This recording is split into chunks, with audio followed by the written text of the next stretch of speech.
What's going on, everybody? You have Tone here, back with some more Draft League content. This time bringing you guys my Week 3 game for BBL Season number 9.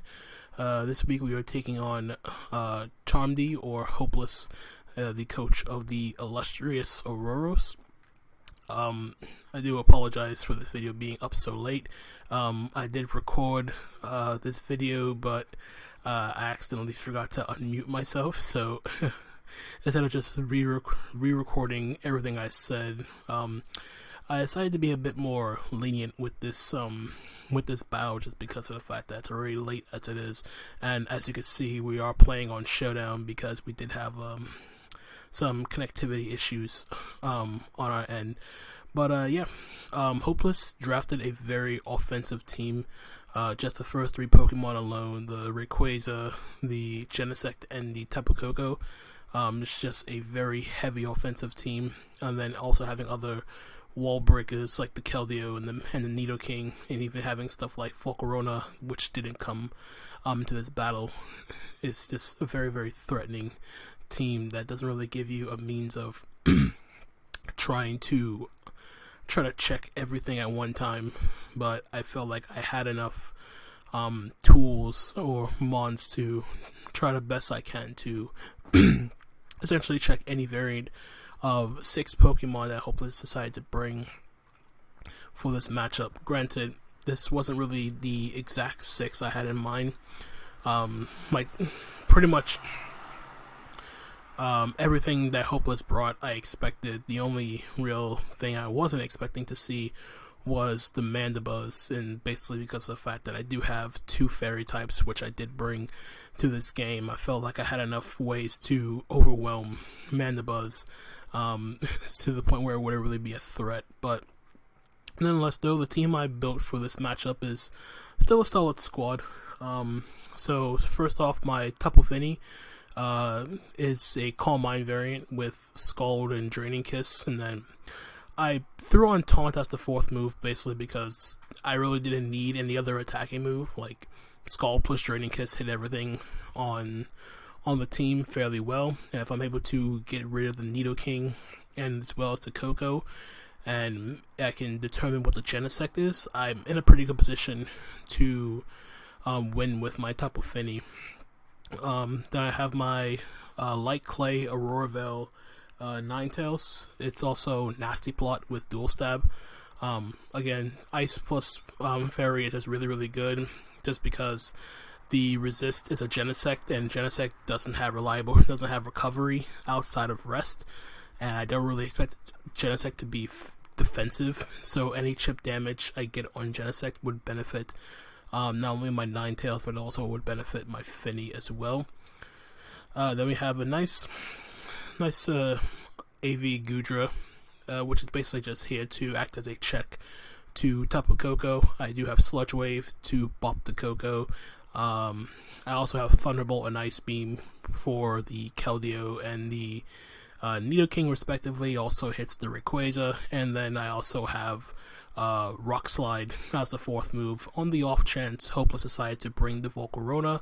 As I am modest nature, but even though I'm minus attack, I still have Rock Slide still has a good chunk to Volcarona, to a KOing even max HP variants, which is pretty nuts. But to be perfectly honest, I didn't really expect Ho-Ho Volcarona to come, just because of the fact that Goodra and then even Ho-Ho deal with Volcarona fairly easily.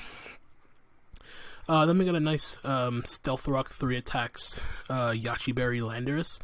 This is just basically here to ensure I am able to get up rocks against a good majority of his team. I am outspeeding non-Scarf Nidoking, as I do want to ensure I have a means of taking that thing out with an EQ, because Nidoking is such a massive threat to my bulkier team.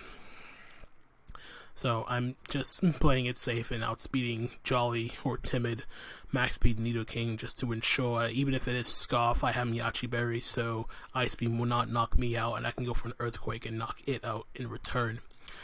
Then we have a nice Fist Def Ho-Ho, Sacred Fire plus Brave Bird pretty much hit everything on their team. I also have defog on this just to dissuade the potential of hazard stack.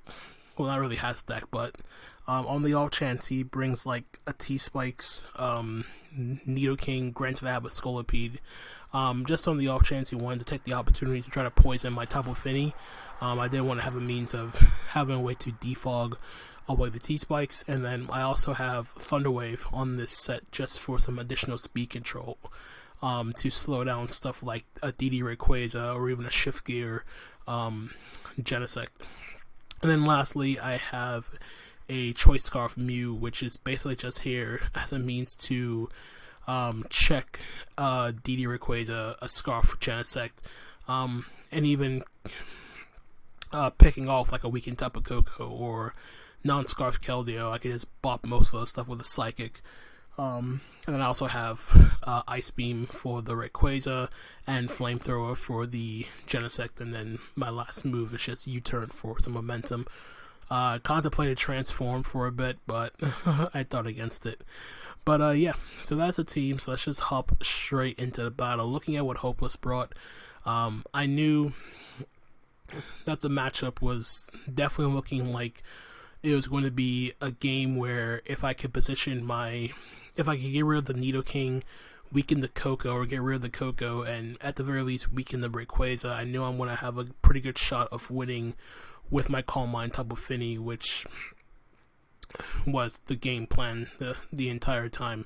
So what I'm going to do here is I'm going to end up leading off with my Mew, as Mew has a pretty good matchup against essentially everything that Hopeless decides to bring from a lead perspective, with the exception being Mandibuzz. If the Keldeo is Scarf, then obviously I'll know, because it'll outspeed me and go for like a flip turn or something. If the Koko is Scarf for whatever reason, I can slower momentum, so that's also good information to have. Same thing applies to the Genesect, which I am guaranteed to outspeed. I also invested in Mew so that way Genesect will get a special attack boost when down low pops.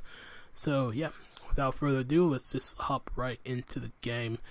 So like I said, I'm just going to lead off with my Mew here because it had a pretty decent matchup against any potential lead that Hopeless decided to bring.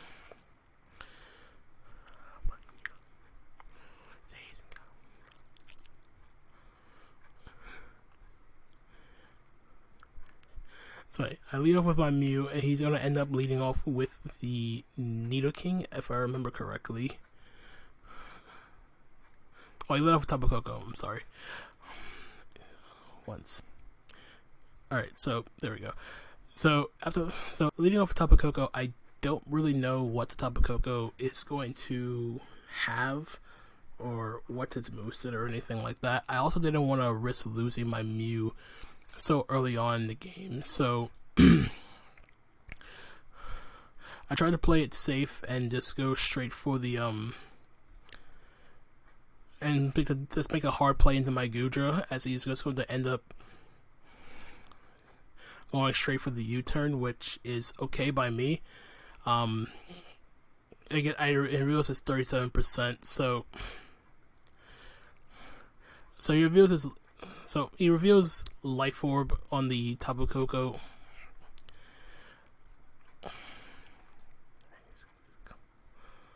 Jesus. Sorry about that. Alright, so he reveals that it's... So the U-turn did 37%, he revealed Life Orb, and the fact that he did 37 to my Goodra, I do have a fair bit of defense investment on my Goodra, just to guarantee take like a Dragon Ascent from a non-Life Orb Rayquaza after Rocks. So judging by that damage, I see that the Tapu Koko is physical, just because like non-physical shouldn't be doing 37 to a Goodra that has defense investment in it. So what I'm going to do here, I'm going to stay in here and I'm going to click Ice Beam, because like I said, Nidoking is a big problem for my team. Like I don't have the best switching to Nidoking defensively, and on the off chance the Nidoking is physical like with Ice Punch instead of Ice Beam, I would know.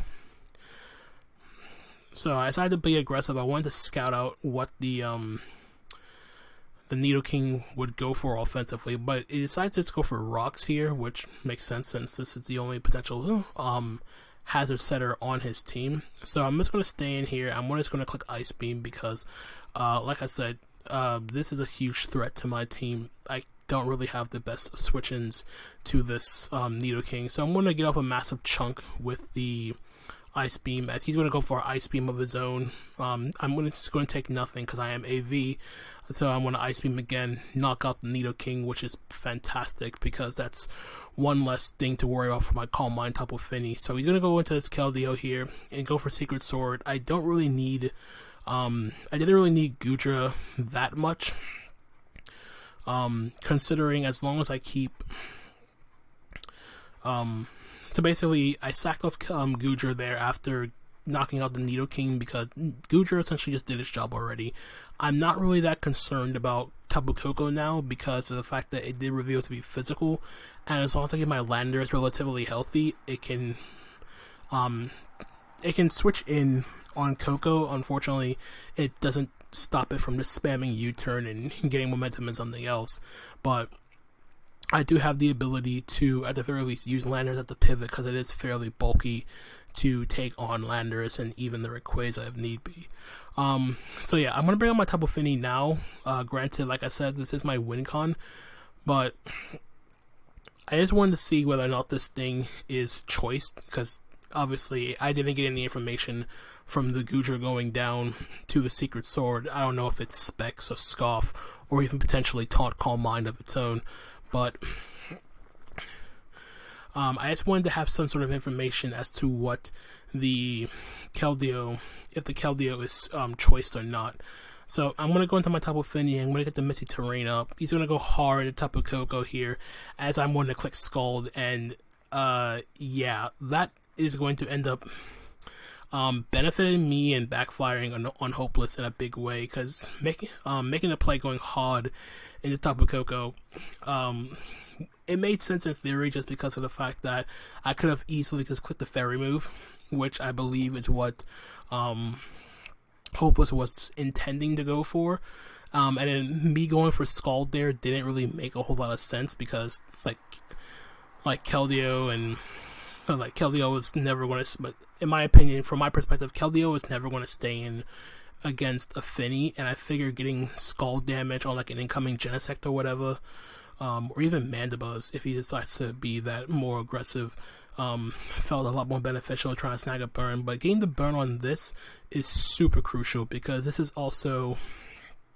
his other way of dealing with Fini, and the fact that Fini took care of its own check by snagging that burn, even more so with the fact that it changed the terrain, so I could potentially get that burn, is just massive for me, and that just makes things a whole lot easier now because Fini already deals with Keldeo, it deals with Mandibuzz, and Koko being burnt means that Hopeless is going to have to rely solely on the Rayquaza and the Genesect to try to deal with my Fini, and as long as I keep around my Scoff Mew and even my Ninetales, that's going to be a more difficult task to manage. But yeah, snacking the burn on Koko was huge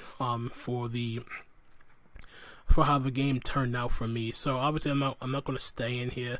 I'm just going to go straight out into my Landers to get the Intimidate off. Hopeless is just going to go straight for the Wild Charge here. I think it's just more of a, I'm already burnt, so this is a heat check thing.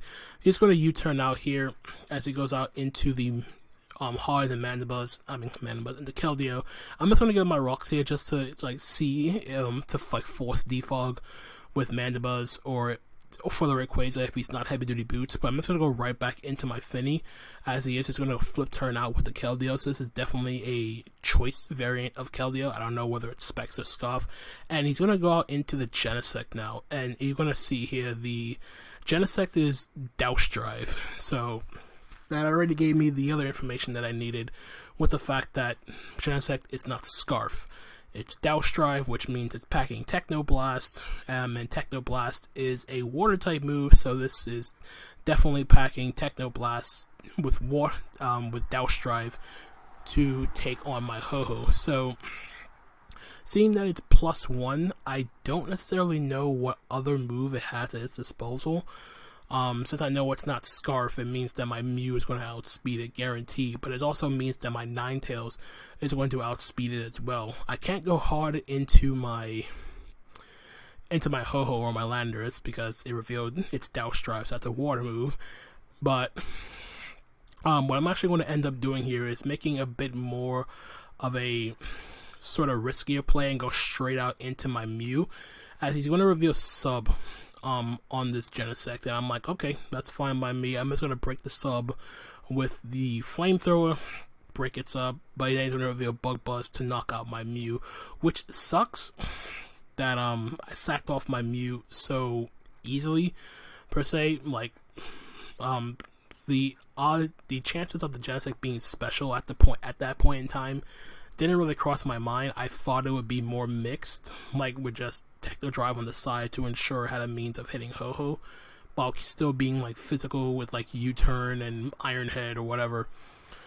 So with that being said, I am going to go into my Ninetales. I'm thinking that I've seen Sub and Bug Buzz so far on this Genesect, and the fact that he's Douse Drive means that he's definitely having Techno Blast. The fourth move is looking less and less likely to be a way of hitting Ninetales super effectively. So I'm thinking that the Genesect does not have Iron Head, and even if it did, since it's not Scarf, I don't have to worry about it outspeeding me. So what I'm going to end up doing here first is I'm going to actually just get up the Aurora, because I lost nothing by doing this, as he is going to go for the Techno Blast. I chewed that up easily thanks to the Aurora, and now I'm just going to go straight for some damage on the Genesect with the Blizzard.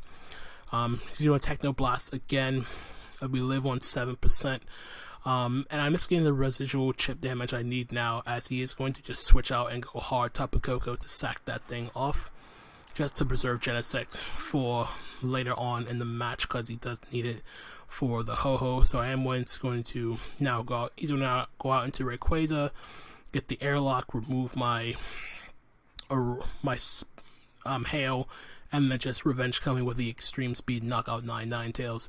But this does give me the opportunity now to go back out into my Tapu Fini here, and I figured this would be the best time for me to try to set up Calm Minds, as he's just going to make the play and go hard out into Mandibuzz on the Calm Mind here. And now here, I'm just going to make the play and go for Taunt. I didn't really need Taunt in this matchup, but it actually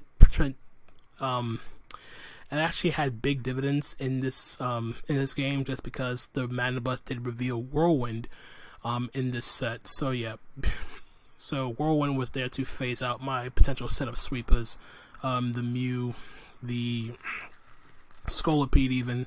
But yeah, having having Taunt on the Fini ended up paying huge dividends, because now I've taunted this Mandibuzz.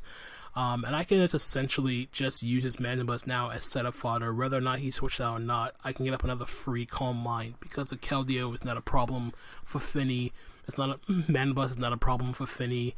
Rayquaza, if I still have Aurora Veil up, cannot knock me out with Dragon Ascent.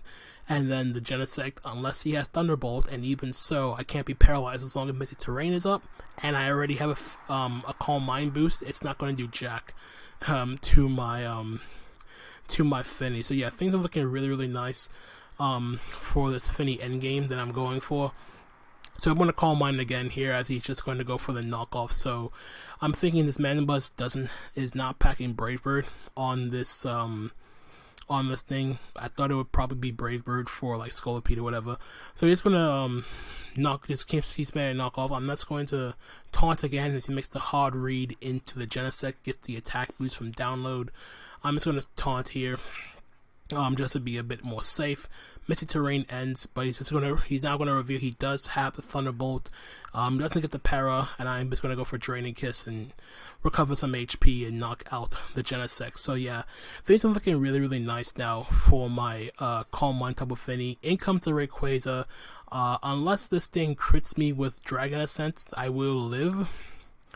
And as you can see, we chew that up. We live on 5%, as he does reveal to be a Life Orb on top of that. So we're just going to knock that thing out with a Draining Kiss.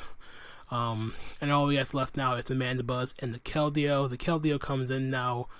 I am +3 though, so he goes for Secret Sword here. We chew it up, Draining Kiss it all back. Essentially get back to near 3/4 health. And yeah, the game is more or less over at this point, as Fini is just going to clean up, get the Draining Kiss off on the Keldeo, pick up its 3rd kill, and all he has left now is the Mandibuzz. Now I'm just going to be a bit safer here. I'm just going to taunt just to try to ensure that he does not go for the Whirlwind. Here. He does go for Knockoff, just try to chip me down. So this is a clean 2 KO. We get back up to 4 Draining Kiss. Knocks off again, and Fini is just going to clean up the game now with the Draining Kiss. So yeah, Calm Mind Tapu Fini putting in the work in this game, picking up 4 kills. This is sort of the envision that I had when I put the team together. Obviously I didn't get to show off my ho-ho at all, but yeah, Tapu Fini just did so much work in this game. And it basically just came down mainly to a few factors, but the big one was definitely snagging that Skull Burn on the physical Tapu Koko. That was very huge, and getting rid of the Nidoking early on with my Goodra also benefited my Tapu Fini immensely, or else I wouldn't have been able to execute this Fini sweep going on here. But yeah, really happy with the way this game turned out. Tapu Fini putting in the work. This now gives it like I think 7 kills in 3 games now. So yeah, definitely team MVP early on in the season. Really happy about that. But yeah, also gotta give props to Goodra taking out the Nidoking, and of course with Alolan Ninetales getting up the Aurora Veil, making things a whole lot easier for Fini to do its thing. So yeah. GG to Hopeless, that was a really solid game. Unfortunate that we weren't able to play on Wi-Fi. But yeah, that's going to be it from me, guys. Again, hope you guys enjoyed the match nonetheless. We are now 2-1 on the season. Yep, 2-1. Next week we take on Patmac and his Sacramento Sandslash, so that's going to be another interesting game to look forward to as always. So yeah, that's going to be it from me. Hope you guys enjoyed again, and until the next time, this is Tone, signing out for now. Peace out.